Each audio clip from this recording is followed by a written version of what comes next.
একদা শয়তান আল্লাহ রব্বুল আলামিনের দরবারে আরজ করল, হে খোদা, আমি তোমার কসম করে বলতে পারি, আইয়ুব নবী একমাত্র তোমার প্রদত্ত ধন সম্পদের লোভে এবং আরাম আয়েশের তৃপ্তিতে তোমার ইবাদত বন্দেগী করে থাকে। যদি তার এই ধন সম্পদ ও সুখ শান্তি বিলীন হয়ে যায়, তাহলে সে একদিনও তোমার ইবাদতে লিপ্ত থাকবে না। হে খোদা, তুমি আমাকে আইয়ুব নবীর উপর হস্তক্ষেপ করার ক্ষমতা আমাকে দাও, আমি একটু দেখি তোমার আইয়ুব কতটা তোমার বিশ্বস্ত নবী।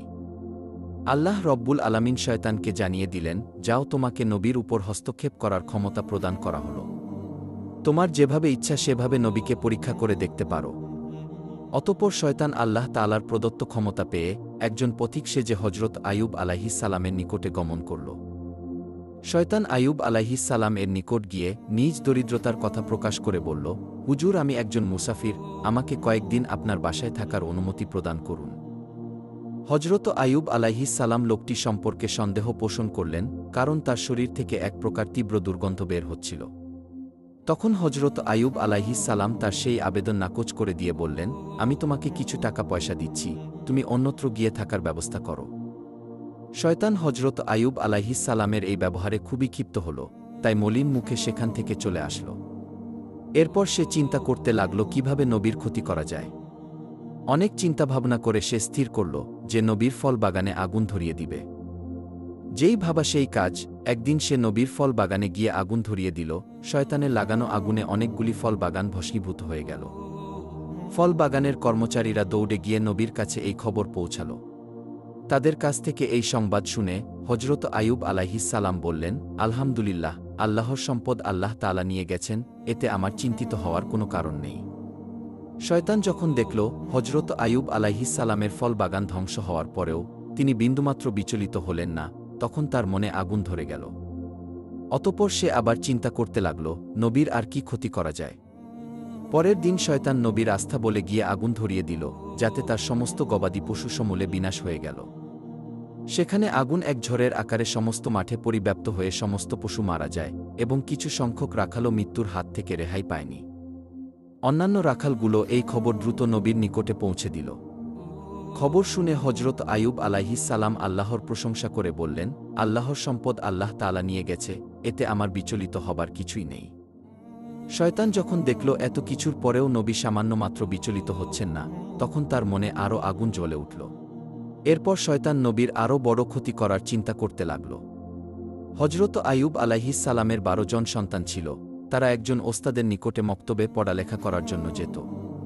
প্রতিদিনের মতো একদিন সকালে হজরত আইয়ুব আলাইহিস সালামের 12 জন সন্তান সেই ওস্তাদের কাছে মক্তবে পড়তে গেল। কিছুক্ষণ পর ওস্তাদ কোনো এক কাজে মক্তব থেকে বের হল, আর শয়তান এই সুযোগে সেই মক্তবের ছাদ ধসে দিল। এতে হজরত আইয়ুব আলাইহিস সালামের 12 জন সন্তান মৃত্যুর মুখে পতিত হল।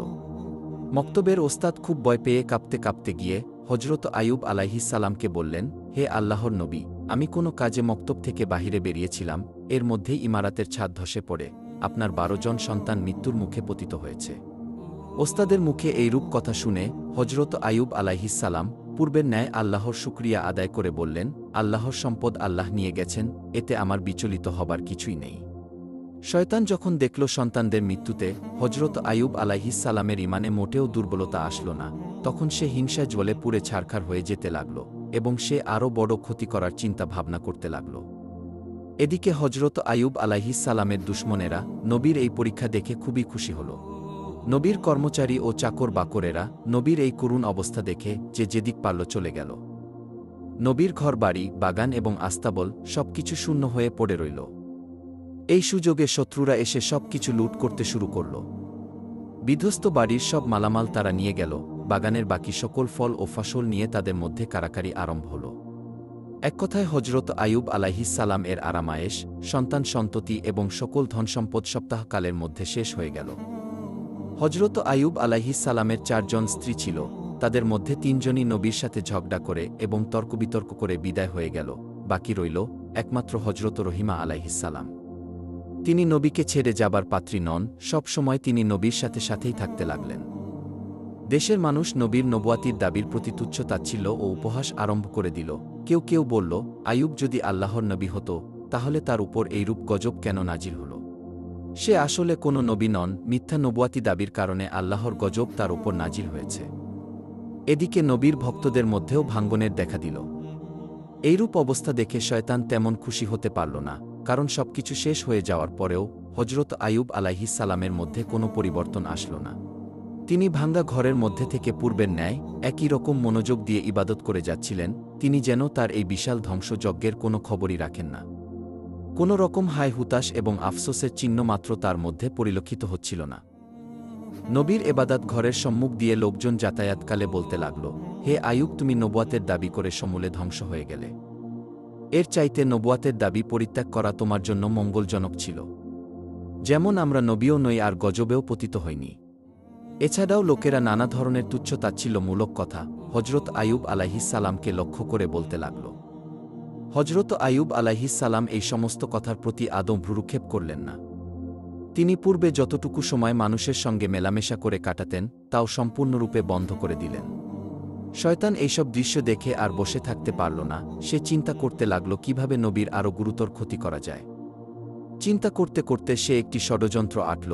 ষড়যন্ত্র মাফিক সে নবীর সাক্ষাৎ প্রার্থী হয়ে তার নিকটে পৌঁছাল এবং নবীর কাছে গিয়ে বলল, হুজুর, আমি আপনার একজন ভক্ত। আপনার কাছে আমার কিছু আর্জি ছিল। এই কথা বলে শয়তান নবীর কাছে কথা বলার ভান করে গেল এবং তার মুখটি নবীর কানের কাছে নিয়ে কানের মধ্যে 2টি ফুঁক দিয়ে অট্ট হাসি দিতে দিতে সেখান থেকে বিদায় হয়ে গেল। পরের দিন নবীর শরীরে ফোস্কার মতো এক প্রকার ফোড়া উঠে পড়ে গেল। তিনি খুব অসুস্থ হয়ে পড়লেন। ইবাদত বন্দেগিতে কিছুটা বিঘ্ন সৃষ্টি হল। স্ত্রী রহিমা তার সেবা যত্ন আরম্ভ করে দিলেন। আস্তে আস্তে ফোড়াগুলো বড় হয়ে এক পর্যায়ে ক্ষতের সৃষ্টি করল। এভাবে বেশ কয়েকদিন পর নবীর স্ত্রী হজরত রহিমা আলাইহিস সালামের জমানো টাকা পয়সা সবকিছু শেষ হয়ে গেল। তাদের নিদারুণভাবে খাদ্য অভাব দেখা দিল। শুধু পানি পান করে নবী এবং তার স্ত্রী রহিমা কয়েকদিন অতিবাহিত করলেন, তারপরে আর ধৈর্য ধারণ করতে পারলেন না। অতঃপর একদিন রহিমা আলাইহিস সালাম হজরত আইয়ুব আলাইহিস সালামের নিকটে আরজ করলেন, হে আল্লাহর নবী, এখন আমাদের কাছে আর কিছুই অবশিষ্ট নেই। অতএব মানুষের বাসায় কাজ করে উপার্জন করা ছাড়া আমার কাছে আর অন্য কোনো পথ নেই। আপনি যদি আমাকে অনুমতি দিতেন তাহলে আমি গ্রামে গিয়ে মানুষের বাসায় কাজ করে হালাল রুজি উপার্জন করতে পারতাম, আর তা দিয়েই আমাদের আহারের ব্যবস্থা করা যেত। হজরত আইয়ুব আলাইহিস সালাম বিবি রহিমার মুখে এইরূপ কথা শুনে অনেকক্ষণ কাঁদলেন। তারপর তিনি বললেন, রহিমা, তোমাকে কষ্ট দেওয়ার কোনো মানসিকতা আমার ছিল না, কিন্তু আমি অত্যন্ত অসুস্থ হয়ে পড়েছি, তাই বাধ্য হয়েই তোমাকে অনুমতি দিতে হচ্ছে। তুমি যাও, মানুষের বাসায় গিয়ে কাজ করো, তারপরও তো কিছু হালাল রুজি উপার্জন করা যাবে। নবীর অনুমতি পেয়ে বিবি রহিমা মানুষের বাসায় কাজ করতে আরম্ভ করে দিলেন। এদিকে গ্রামবাসী হজরত আইয়ুব আলাইহিস সালামের শরীরের অবস্থা দেখে অত্যন্ত ভীত সন্ত্রস্ত হয়ে পড়ল।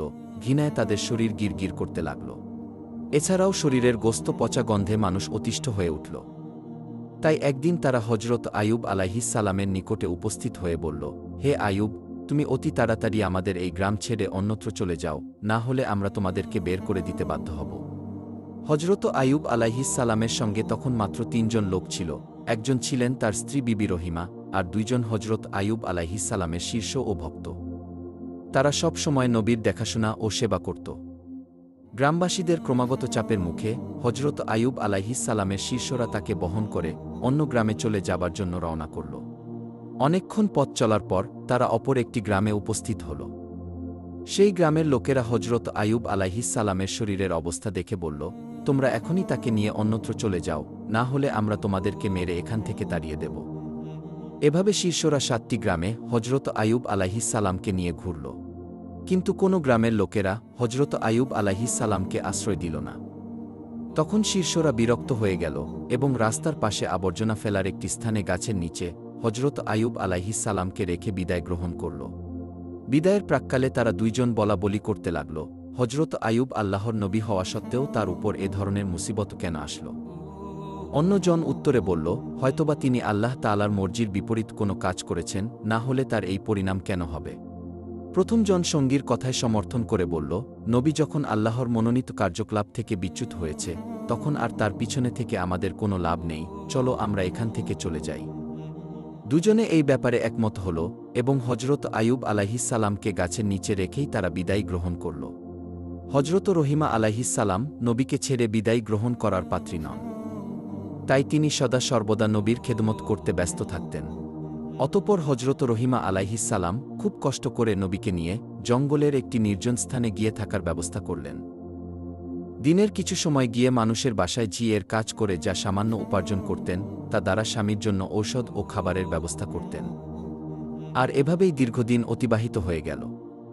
হজরত আইয়ুব আলাইহিস সালামের শরীরের কত কীট মরে যায়, আবার নতুনভাবে কত কীটের জন্ম হয়, এভাবে দিন দিন কীটের সংখ্যা বাড়া ছাড়া আর কমে না। তার শরীরের সামান্য হাড্ডি ও গোস্ত ছাড়া আর কিছুই অবশিষ্ট ছিল না। একদিন হজরত আইয়ুব আলাইহিস সালামের শরীর থেকে কয়েকটি কীট গড়িয়ে মাটিতে পড়ে গেল। তখন হজরত আইয়ুব আলাইহিস সালাম স্ত্রী রহিমাকে ডেকে বললেন, রহিমা, মানুষ মাটির তৈরি, মানুষ মৃত্যুবরণ করার পরে তার শরীরের হাড় এবং গোস্ত পুনরায় মাটিতে পরিণত হবে। মাঝখানে আল্লাহর কিছু পোকা যদি এই গোস্ত এবং রক্ত খেয়ে কিছুটা তৃপ্তি লাভ করতে পারে, তাতে আপত্তি কিসের? এতে অন্তত ওদেরকে খাবার দানের পূর্ণতা পাওয়া যাবে। অতএব যেই কীটগুলি গড়িয়ে মাটিতে পড়ে গেছে সেগুলিকে উঠিয়ে পুনরায় আমার শরীরের সঙ্গে লাগিয়ে দাও। হজরত রহিমা আলাইহিস সালাম স্বামীর আদেশ অনুসারে গড়িয়ে পড়া কীটগুলোকে পুনরায় তার শরীরের সঙ্গে লাগিয়ে দিলেন। এভাবেই সেদিন অতিবাহিত হয়ে গেল। অতঃপর একদিন হজরত রহিমা আলাইহিস সালাম গ্রামে গিয়ে কোনো কাজ পেলেন না। তখন তিনি খুবই দুশ্চিন্তাগ্রস্ত হয়ে পড়লেন, তিনি আজ তার স্বামীকে কিভাবে খেতে দিবেন। কাজের জন্য তিনি হন্য হয়ে সারা গ্রামে ছুটে বেড়াতে লাগলেন, কিন্তু তিনি কোথাও কোনো কাজ পেলেন না। অবশেষে তিনি একজন মহিলার কাছে গিয়ে বললেন, হে মহিয়সী নারী, আপনি আমাকে আজকের জন্য কিছু টাকা ধার দিন, আমি আগামী দিন এই টাকা আপনাকে পরিশোধ করে দেব। আমার স্বামী খুবই রোগাগ্রস্ত, আমি আজকে কোনো কাজের ব্যবস্থা করতে পারিনি। আপনি যদি আমাকে কিছু টাকা ধার দিতেন, তাহলে সেই টাকা দিয়ে আমি আমার স্বামীর জন্য ঔষধ ও খাবার নিয়ে যেতে পারতাম। আপনি আমার প্রতি একটু দয়া করুন, না হলে আমার স্বামীকে না খেয়ে থাকতে হবে। মহিলাটি হজরত রহিমা আলাইহিস সালামের কথা শুনে বলল, আমি কাউকে টাকা ধার দেই না, জীবনে অনেক মানুষকে টাকা ধার দিয়েছি, কিন্তু তারা কেউ আজ পর্যন্ত আমার টাকা ফেরত দেয়নি। অতএব তোমার এই ভাওতাবাজি অভিনয় বাদ দিয়ে সোজা বাড়ির পথ দেখো, আমি কোনো টাকা তোমাকে ধার দিতে পারব না। হজরত রহিমা আলাইহিস সালাম বললেন, তবে আমাকে কিছু কাজ দিন, আর সেই কাজের বিনিময়ে না হয় আমাকে কিছু টাকা দিবেন। তখন মহিলাটি বলল, আমার কাছে এখন কোনো কাজ নেই, তবে আমি তোমাকে একটি শর্তের বিনিময়ে টাকা দিতে পারি। তোমার মাথার চুলগুলো আমার খুব পছন্দ হয়েছে, তুমি যদি তোমার মাথার চুলগুলি কেটে আমাকে দিয়ে দাও, সেই চুলগুলোর বিনিময়ে আমি তোমাকে কিছু টাকা দিতে পারি। হজরত রহিমা আলাইহিস সালাম বললেন, হে মহিয়সী নারী, আমার স্বামী অত্যন্ত রোগাগ্রস্ত, আমার স্বামীর সমস্ত শরীর পোকায় খেয়ে ফেলেছে, তিনি কঠিন কোনো জিনিস স্পর্শ করতে পারেন না। তিনি যখন বিছানা থেকে উঠেন তখন আমার মাথার চুল ধরে বিছানা থেকে উঠেন। আমি যদি মাথার চুলগুলো কেটে আপনাকে দিয়ে দেই, তাহলে আমার স্বামী কি করে বিছানা থেকে উঠবেন? তখন সেই মহিলা বলল, ঠিক আছে, তাহলে তুমি তোমার মাথার অর্ধেক চুল কেটে আমাকে দিয়ে দাও, আমি সেই অর্ধেক চুলের বিনিময়ে তোমাকে টাকা দিব। হজরত রহিমা আলাইহিস সালাম চতুর্দিক দিয়ে নিরুপায় হয়ে শেষ পর্যন্ত মহিলার প্রস্তাবে রাজি হয়ে গেলেন এবং তিনি তার মাথার অর্ধেক চুল কেটে তাকে দিয়ে দিলেন। অতঃপর বিবি রহিমা মহিলার নিকট থেকে কিছু অর্থ গ্রহণ করে সেই টাকা দিয়ে স্বামীর জন্য আহার এবং ঔষধ ক্রয় করে বাড়ির পথে রওনা করলেন। শয়তান যখন দেখল হজরত রহিমা আলাইহিস সালাম তার মাথার অর্ধেক চুল কেটে ফেলেছেন, শয়তান এই ঘটনা হজরত আইয়ুব ও বিবি রহিমার মধ্যে ভুল বোঝাবুঝির জন্য একটি মোক্ষম সুযোগ হিসেবে গ্রহণ করল। এরপর শয়তান একজন দরবেশের রূপে হজরত আইয়ুব আলাইহিস সালামের কাছে এসে বলল, হুজুর, আপনি একজন আল্লাহর নবী, অথচ আপনার স্ত্রীর চরিত্র অত্যন্ত জঘন্য। সে প্রায় বিভিন্ন জায়গায় চুরি করে এবং চুরির মাধ্যমে অন্যায়ভাবে অর্থ উপার্জন করে। এর ফলশ্রুতিতে আজকের চুরির ঘটনায় মানুষ তাকে হাতে নাতে ধরে ফেলেছে এবং তার মাথার অর্ধেক চুল কেটে দিয়েছে। সে বাড়িতে ফিরে আসলে আপনি এর সত্যতা দেখতে পারবেন। আমরা নবী হিসেবে আপনাকে অত্যন্ত শ্রদ্ধা করি, তাই আগে থেকেই আপনাকে এই ঘটনা জানিয়ে গেলাম। এই কথা বলে শয়তান সেখান থেকে বিদায় গ্রহণ করল। হজরত আইয়ুব আলাইহিস সালাম শয়তানের এই কথায় বিশ্বাস করলেন এবং অত্যন্ত ক্রোধান্বিত হয়ে একাকী বললেন, আমার স্ত্রী এত নিম্ন স্তরে গিয়ে পৌঁছেছে, আমি কল্পনাও করতে পারি না। আমি আর তার উপার্জিত অর্থ খাব না। সে আমাকে এ যাবৎ অসৎ পথের উপার্জন খাইয়েছে, এজন্য আমি আল্লাহর কাছে অত্যন্ত অনুতপ্ত। তিনি আল্লাহর কাছে দোয়া করে বললেন, হে আমার মাবুদ, হে রহমানুর রহিম, তুমি আমাকে ক্ষমা করে দাও। আমি যদি সুস্থ হয়ে উঠি তাহলে অবশ্যই তাকে 100 বেতের আঘাত করব। আমি পুনরায় তোমার কসম খেয়ে বলছি, আমি সুস্থ হবার পরে অবশ্যই তাকে 100 বেতের আঘাত করব। হজরত আইয়ুব আলাইহিস সালাম তার স্ত্রীর এমন খবর শুনে অত্যন্ত বারাক্রান্ত হয়ে রইলেন। সেদিন সন্ধ্যাবেলা হজরত রহিমা আলাইহিস সালাম ঘরে ফিরে আসার পর হজরত আইয়ুব আলাইহিসসালাম তার সাথে কোনো কথা বললেন না। রহিমা আলাইহিসসালাম স্বামীর এরূপ অবস্থা দেখে অত্যন্ত বিনয়ের সাথে তার কাছে গিয়ে জিজ্ঞাসা করলেন, হে প্রাণের স্বামী, আপনার কি হয়েছে? কেন আপনি আমার সঙ্গে কোনো কথা বলছেন না? কিন্তু হজরত আইয়ুব আলাইহিসসালাম তার কথার কোনো উত্তর দিলেন না। এরপর হজরত রহিমা আলাইহিসসালাম তার কাছে খাবার ও ওষুধ পরিবেশন করলেন। কিন্তু হজরত আইয়ুব আলাইহিসসালাম তাও প্রত্যাখ্যান করলেন। তখন রহিমা আলাইহিসসালাম হজরত আইয়ুব আলাইহিসসালামের 2 পা জড়িয়ে ধরে বললেন, হে প্রাণের স্বামী, দয়া করে আপনি আমাকে বলুন, কেন আপনি আমার প্রতি মনক্ষুণ্ণ হয়েছেন? হজরত আইয়ুব আলাইহিসসালাম বললেন, তোমার চরিত্র এতটা নিচে নামতে পারে আমি কল্পনাও করতে পারিনি। তুমি চুরি করে এতদিন আমাকে খাবার খাইয়েছ, তুমি অসৎ পথের উপার্জন আমাকে খাইয়েছ, আমি এটা কল্পনাও করতে পারছি না। আমি না জেনে তোমার উপার্জন খেয়েছি। আজকে একজন দরবেশ আমার কাছে এসে তোমার ব্যাপারে জানিয়ে গেল। সে বলল, তুমি চুরির কারণে হাতে নাতে ধরা পড়েছ, আর তার কারণেই মানুষ তোমার মাথার অর্ধেক চুল কেটে দিয়েছে। হজরত রহিমা আলাইহিসসালাম স্বামীর মুখে এই কথা শুনে যেন আকাশ থেকে মাটিতে পড়লেন, এবং তার 2 চোখ দিয়ে দর দর করে অশ্রু গড়িয়ে পড়তে লাগল। তখন তিনি 2 হাত তুলে আল্লাহর দরবারে ফরিয়াদ করে বলতে লাগলেন, হে আল্লাহ, হে রহমানুর রহিম, তুমি সব কিছুই জানো। আমি কি উদ্দেশ্যে কি করেছি কিছুই তোমার অগোচরে নয়। আমার স্বামীকে কে বা কারা মিথ্যা অভিযোগ শুনিয়ে আমার ব্যাপারে বিভ্রান্ত করে তুলল, আমি কিছুই জানি না। হে মহান আল্লাহ, তুমি আমার স্বামীকে সঠিক ঘটনাটি অবগত করো। হে রহমানুর রহিম, আমি এই জন্য কোনো মানুষের কাছে দরনা দিতে যাব না। তুমি আমার একমাত্র ভরসা, তুমি সর্বশ্রেষ্ঠ বিচারক, অতএব এর বিচার তুমি করো। হে প্রভু, যেই জালিম আমার স্বামীকে আমার ব্যাপারে কুধারণা সৃষ্টি করেছে, তার তুমি সঠিক বিচার করো। হজরত রহিমা আলাইহিসসালামের এই ফরিয়াদ শুনে আল্লাহর আরশ কেঁপে উঠল। তখনই আল্লাহ রব্বুল আলামিন হজরত জিব্রাইল আলাইহিসসালামকে হজরত আইয়ুব আলাইহিসসালামের নিকটে পাঠিয়ে দিলেন। হজরত জিব্রাইল আলাইহিসসালাম আইয়ুব আলাইহিসসালামের নিকটে এসে বললেন, হে আল্লাহর নবী, আপনার স্ত্রী অত্যন্ত সৎ ও নেককার। শয়তান দরবেশের রূপে আপনার কাছে এসে আপনাকে বিভ্রান্ত করে আপনার স্ত্রীর ব্যাপারে কুৎসা বর্ণনা করেছে। প্রকৃতপক্ষে আপনার স্ত্রীর কোনো দোষই নেই। অতএব আপনি আপনার স্ত্রীর পরিবেশিত খাদ্য গ্রহণ করুন এবং আপনি তার প্রতি রাজি ও খুশি হয়ে যান।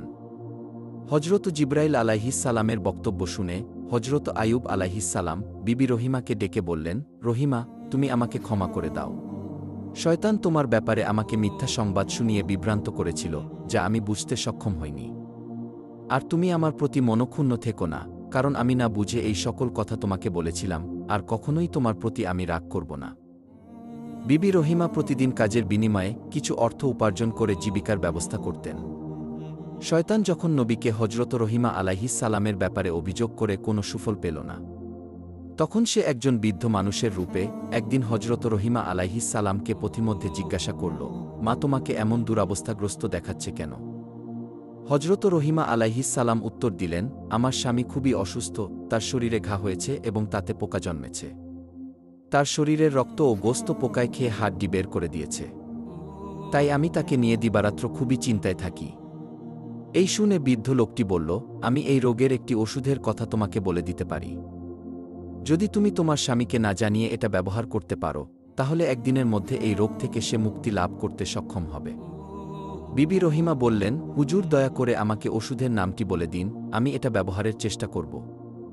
তখন বৃদ্ধ বলল, এই ওষুধ সম্পর্কে যদি তোমার স্বামীকে পূর্বেই অবগত করে দাও, তাহলে সে এই ওষুধ ব্যবহার করতে অস্বীকার করতে পারে। অতএব তুমি যদি তাকে না জানিয়ে ব্যবহার করতে পারো, তাহলে অবশ্যই সে আরোগ্য লাভ করবে। অতঃপর বৃদ্ধ লোকটি বিবি রহিমাকে জিজ্ঞাসা করল, মা, তোমার স্বামীর নাম কি?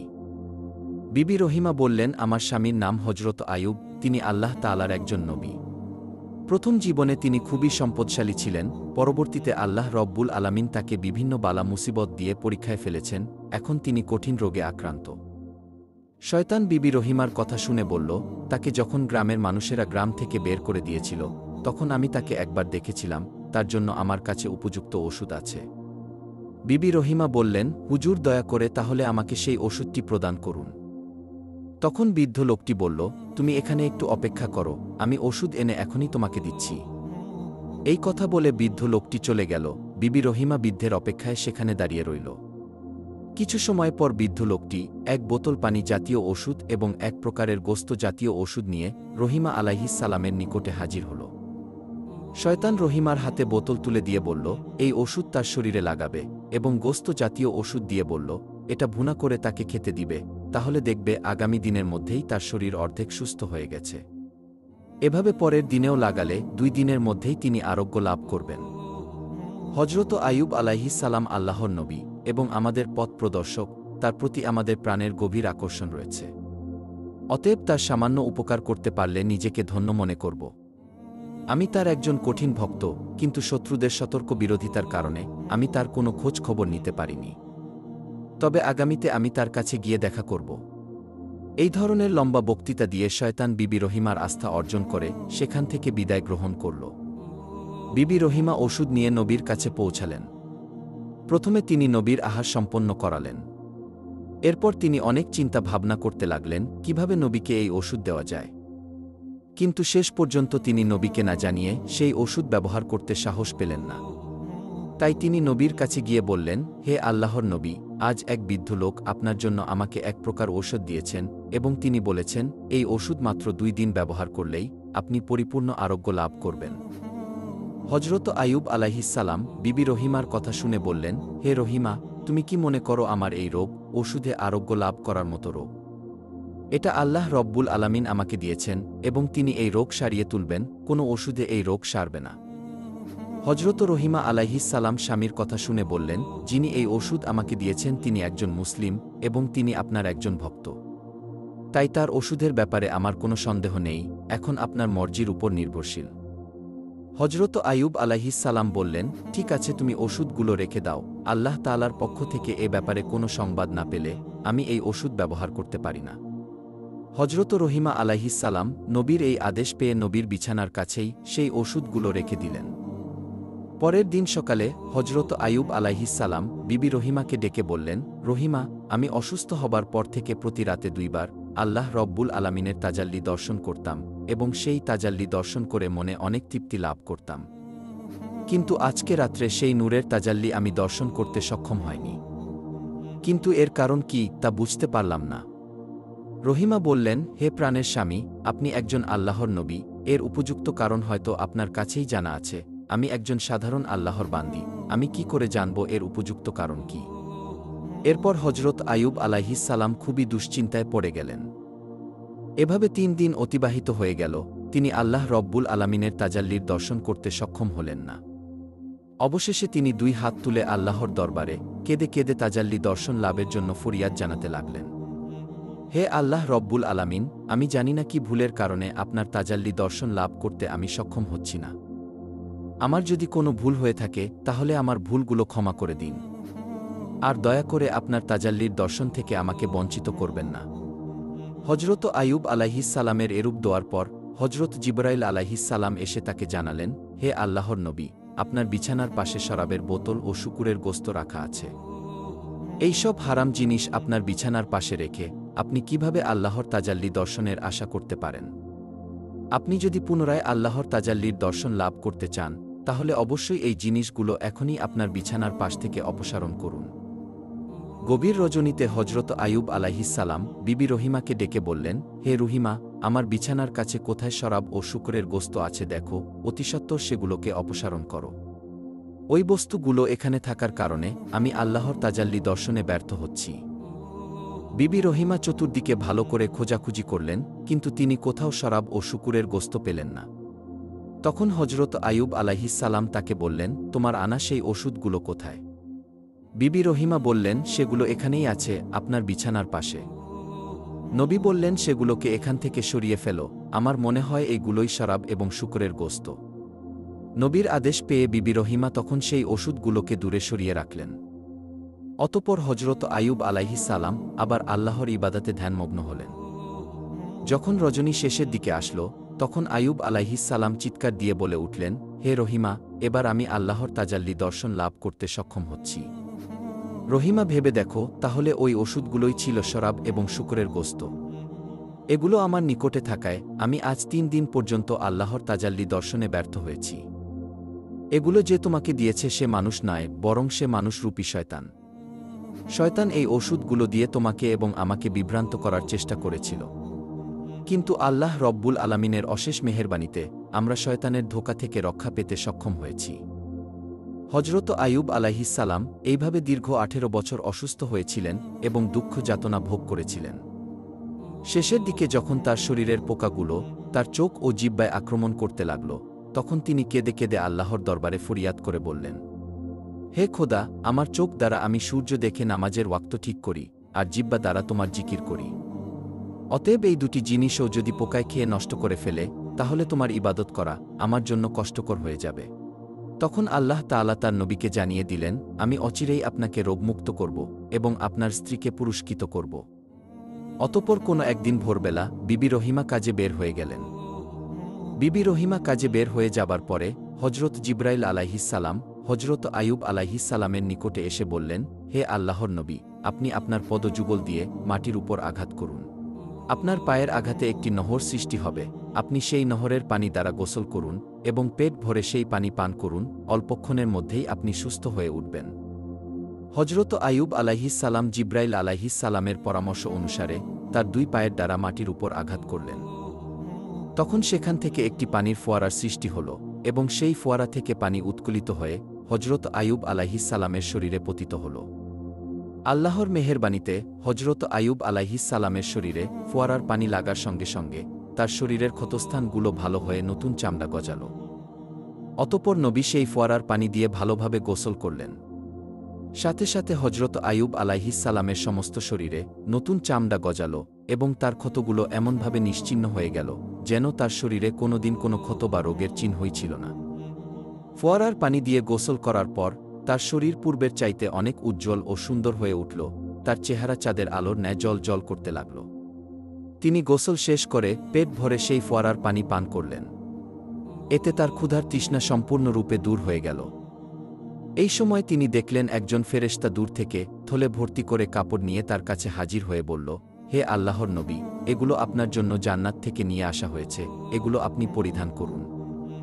হজরত আইয়ুব আলাইহিসসালাম পোটলা খুলে দেখতে পেলেন সেখানে জান্নাতি কাপড় রয়েছে।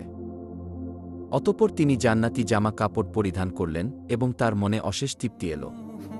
তিনি দীর্ঘ 18 বছর অসুস্থ থাকার পরে আজকে পরিপূর্ণভাবে আরোগ্য লাভ করলেন এবং হাঁটতে চলতে সক্ষম হলেন। অতঃপর তিনি আল্লাহর দরবারে শুকরিয়া আদায় করে একটু দূরে জঙ্গলের এক প্রান্তে বসে রইলেন। এমন সময় বিবি রহিমা কষ্টে উপার্জিত অর্থ দ্বারা কিছু খাবার ক্রয় করে দ্রুত স্বামীর নিকট ফিরে আসলেন। তিনি তার স্বামীর নিকটে ফিরে এসে দেখলেন স্বামী তার বিছানায় নেই। অতঃপর তিনি সেখানে বসে চিৎকার করে কাঁদতে আরম্ভ করে দিলেন এবং বিনয়ের সঙ্গে আল্লাহ রব্বুল আলামিনের দরবারে প্রার্থনা করলেন, হে আমার মাবুদ, আমি জানি না আমার স্বামীকে কে নিয়ে গেছে, তাকে কি কোনো বাঘে খেয়ে ফেলেছে নাকি অন্য কোনো জীবজন্তু গায়েব করে দিয়েছে, আমি কিছুই জানি না। হে আল্লাহ, আমি তোমার কাছে ফরিয়াদ জানাচ্ছি, তুমি আমার স্বামীকে আমার কাছে ফিরিয়ে দাও। হে মাবুদ, আপনি পারেন না এমন কোনো কাজ নেই, আমি আমার স্বামীকে ছাড়া কোনোভাবেই বাঁচব না। এভাবে অনেকক্ষণ যাবৎ হজরত রহিমা আলাইহিসসালাম আল্লাহ রব্বুল আলামিনের দরবারে ফরিয়াদ করার পরে উঠে দাঁড়ালেন এবং তিনি এদিক সেদিক ছোটাছুটি করে হজরত আইয়ুব আলাইহিসসালামের খোঁজ করতে লাগলেন। তিনি দেখতে লাগলেন যে কোথাও হজরত আইয়ুব আলাইহিসসালামের কোনো চিহ্ন খুঁজে পাওয়া যায় কিনা। কিন্তু অনেকক্ষণ তিনি ছোটাছুটি করার পরেও হজরত আইয়ুব আলাইহিসসালামের কোনো চিহ্ন তিনি খুঁজে পেলেন না। এরপর তিনি দেখতে পেলেন দূরে এক ব্যক্তি সুন্দর পোশাক পরিচ্ছেদ পরে বসে রয়েছেন। তিনি সেই ব্যক্তির নিকট গিয়ে জিজ্ঞাসা করলেন, জনাব, এখানে গাছের নিচে একজন রোগী ছিল, আপনি কি তার কোনো খবর জানেন? হজরত আইয়ুব আলাইহিসসালাম এতক্ষণ দূরে বসে হজরত রহিমা আলাইহিসসালামের অবস্থা পর্যবেক্ষণ করছিলেন। তৎক্ষণাৎ তিনি হজরত রহিমা আলাইহিসসালামের কাছে তার পরিচয় প্রকাশ করলেন না। তিনি হজরত রহিমা আলাইহিসসালামকে জিজ্ঞাসা করলেন, রোগী তোমার কি হয়? হজরত রহিমা আলাইহিসসালাম বললেন, তিনি আমার প্রাণের স্বামী ছিলেন, তিনি আল্লাহর একজন নবী ছিলেন, তার নাম হজরত আইয়ুব আলাইহিসসালাম। তিনি দীর্ঘ 18 বছর অসুস্থ অবস্থায় এখানে ছিলেন, একমাত্র আমি তার দেখাশোনা করতাম। কিন্তু আজকে কাজের পরে ফিরে এসে আমি আমার স্বামীকে আর দেখছি না। আমি জানি না আমার স্বামী এখন কোথায়, কি অবস্থায় আছে, তাকে কি কোনো বাঘে খেয়ে ফেলেছে না অন্য কোনো প্রাণীতে নিয়ে গিয়েছে। আপনি যদি তার কোনো খোঁজ বা সংবাদ জেনে থাকেন দয়া করে আমাকে বলুন। হজরত আইয়ুব আলাইহিসসালাম তখন হজরত রহিমা আলাইহিসসালামকে জিজ্ঞাসা করলেন, আপনি যদি আপনার স্বামীর চেহারা দেখেন তাহলে কি আপনি আপনার স্বামীকে চিনতে পারবেন? হজরত রহিমা আলাইহিসসালাম উত্তর দিলেন, কি বলেন জনাব, যেই স্বামীর দীর্ঘ 18 বছর দেখাশোনা করলাম, তার চেহারা দেখলে আমি চিনতে পারব না। আমি অবশ্যই তাকে চিনতে পারব। অতঃপর হজরত আইয়ুব আলাইহিসসালাম তার চেহারা থেকে কাপড় সরিয়ে বললেন, দেখুন তো এই ব্যক্তিকে চিনতে পারেন কিনা। বিবি রহিমা আলাইহিসসালাম যখন হজরত আইয়ুব আলাইহিসসালামের নুরানি চেহারার দিকে দৃষ্টিপাত করলেন, তখনই তিনি হাউমাউ করে কেঁদে উঠলেন এবং তাকে জড়িয়ে ধরে বললেন, হে আল্লাহর নবী, আল্লাহ রব্বুল আলামিন আপনাকে এইভাবে সুস্থ করে তুলবেন আমি স্বপ্নেও কল্পনা করতে পারিনি। আমি তো আপনার চিন্তায় অস্থির হয়ে পড়েছিলাম। আল্লাহর দরবারে লাখো কোটি শুকরিয়া যে তিনি আপনাকে সুস্থ করে দিয়েছেন এবং পুনরায় আমার কাছে ফিরিয়ে দিয়েছেন। এইভাবে স্বামী এবং স্ত্রী অনেকক্ষণ যাবৎ কান্না করতে লাগলেন এবং আল্লাহ রব্বুল আলামিনের দরবারে দুজনেই অশেষ কৃতজ্ঞতা জ্ঞাপন করলেন। অতঃপর হজরত আইয়ুব আলাইহিসসালাম বিবি রহিমাকে জানালেন কিভাবে তিনি সুস্থ হলেন এবং কিভাবে হজরত জিব্রাইল আলাইহিসসালাম তাকে সুস্থ করার জন্য নহর তৈরি করে দিলেন। এরপর হজরত আইয়ুব আলাইহিসসালাম তার স্ত্রীকে সেই নহরে গোসল করার জন্য অনুরোধ করলেন। স্বামীর কথা মতো হজরত রহিমা আলাইহিসসালাম সেই নহরে গোসল করলেন। নহরে গোসল করার সাথে সাথে হজরত রহিমা আলাইহিসসালামের চেহারাও চাঁদের ন্যায় জল জল করতে লাগল।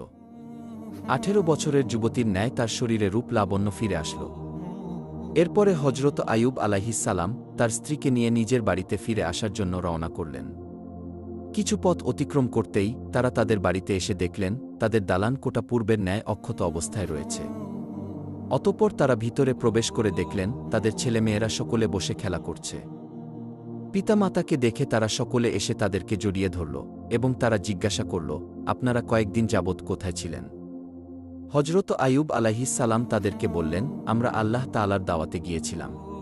তখন ছেলে মেয়েরা হাউমাউ করে কেঁদে উঠল এবং তাদেরকে বলল, কেন আপনারা আমাদেরকে একা রেখে দাওয়াতে গিয়েছিলেন? উত্তরে হজরত আইয়ুব আলাইহিসসালাম বললেন, এই কথা তোমাদেরকে পরে বলবো। এদিকে মাঠের খাদেমগণ এসে বলল, হে আল্লাহর নবী, আপনার পশু পাখি ও বাগবাগিচা যা কিছু ধ্বংস হয়েছিল, আজকের তা আবার পুনরায় আমরা আগের অবস্থায় ফিরে পেয়েছি। এগুলো কিভাবে সব আগের অবস্থায় ফিরে আসলো আমরা কিছুই জানি না। কিছুক্ষণ পরে কয়েকজন খাদেম এসে বলল, হুজুর, আপনার ধন সম্পদ এবং আসবাবপত্র লোকেরা যা লুট করে নিয়েছিল তার সম্পূর্ণ আমরা ফিরে পেয়েছি। সমস্ত মালপত্র আমাদের এই প্রাসাদের কয়েকটি কক্ষে রক্ষিত আছে। হজরত আইয়ুব আলাইহিসসালামের আরও কয়েকজন পুরাতন খাদেম এসে তার বন্ধুবান্ধব এবং তার উম্মতগণের আগমন ও খোঁজ খবর নেওয়ার কথা নবীকে জানালেন। নবী এই সকল খবর শুনে পুনরায় আল্লাহ রব্বুল আলামিনের ইবাদাতে মশগুল হলেন। এদিকে হজরত জিব্রাইল আলাইহিসসালাম নবীকে এসে জানালেন, হে আল্লাহর নবী, আপনি অসুস্থ অবস্থায় বিবি রহিমার চুল কাটার ঘটনা শুনে ক্রোধান্বিত হয়ে কসম করেছিলেন তাকে 100 বেতের আঘাত করবেন। সেক্ষেত্রে আপনি যে ঘটনার জন্য কসম করেছিলেন তা মিথ্যা বলে প্রমাণিত হয়েছে, কিন্তু আপনার কসমের শর্ত বাতিল হয়নি।